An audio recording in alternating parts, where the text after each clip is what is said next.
Thank you. I'm kind of new at this spiritual thought stuff, but I was a little unsure of my subject matter until something happened last night.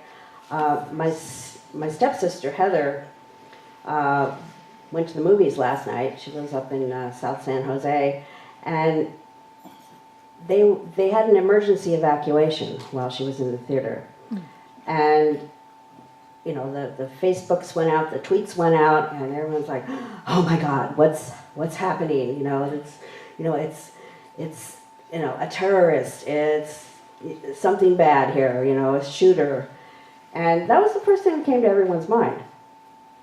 Turned out it was just a kitchen fire, but it confirmed to me that what I wanted to talk about was, and what I've been thinking about is violence.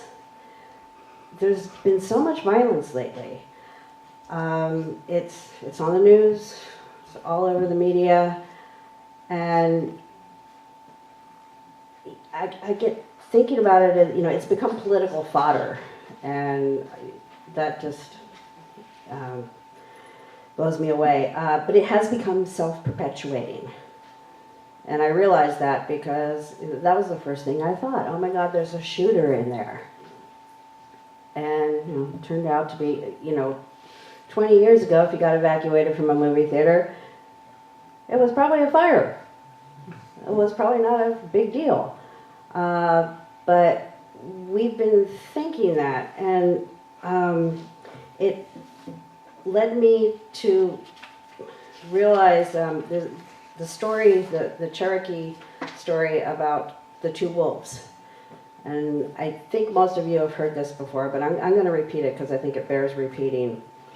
An old grandfather said to his grandson, who came to him with anger at a friend who had done him an injustice, "Let me tell you a story. I too at times have felt a great hate for those that have taken so much with no sorrow for what they do. But hate wears you down and does not hurt your enemy. It's like taking poison and wishing your enemy would die. I have struggled with these feelings many times." He continued, "It is as if there are two wolves inside of me. One is good and does no harm. He lives in harmony with all around him and does not take offense when no offense was intended. He will only fight when it is right to do so and in the right way. But the other wolf, he is full of anger. The littlest thing will set him into a fit of temper. He fights everyone all the time for no reason. He cannot think because his anger and hate are so great. It is helpless anger, for his anger will change nothing. Sometimes it's hard to live with these two wolves inside of me, for both of them try to dominate my spirit." The boy looked intently at his grandfather's eyes and asked, "Which one wins, grandfather?" And grandfather smiled and quietly said, "The one I feed." I first heard this story here at PLC, and it's stayed with me for a long time. Part of the point is that getting enraged at this makes you part of it. And,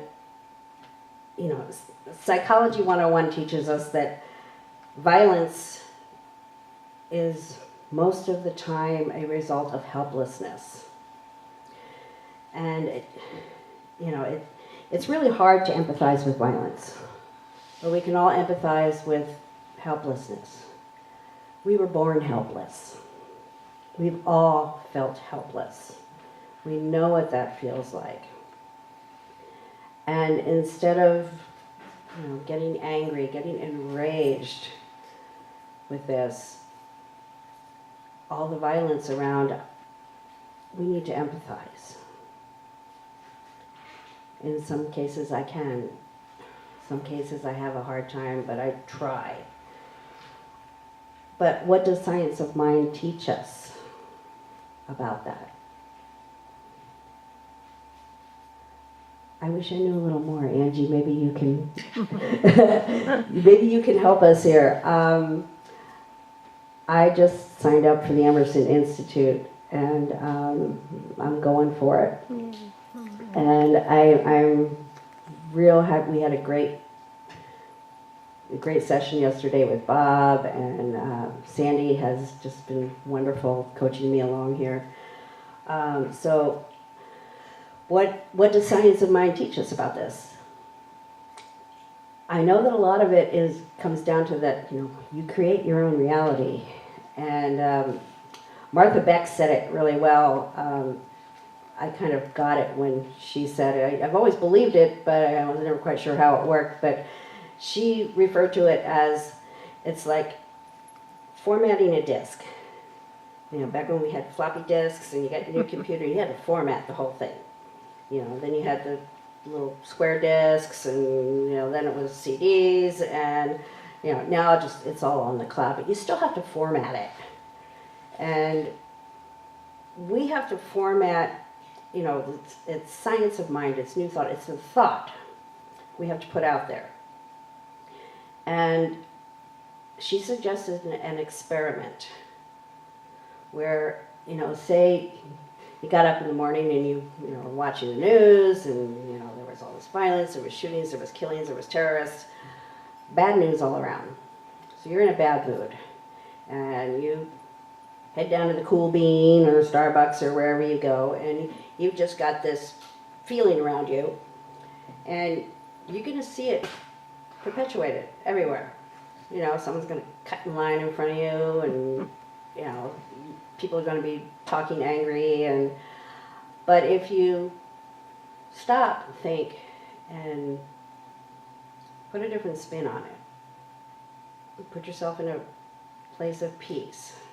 You can't, you feel helpless. You see the stuff on TV, you feel helpless, and you can't change it. You can't fix it. Don't try to fix it. Just love it. Take those feelings and love them. Acknowledge them, love them, and say, yeah, this is how I feel, but I can do something about it. I can take some power over it. And yep, that's my feelings, and but I'm not going to let it rule my life. I am not going to let it become my life. I'm not going to let it come into my life. Take that power, and that's what I'm trying to do now, because it's just nasty out there.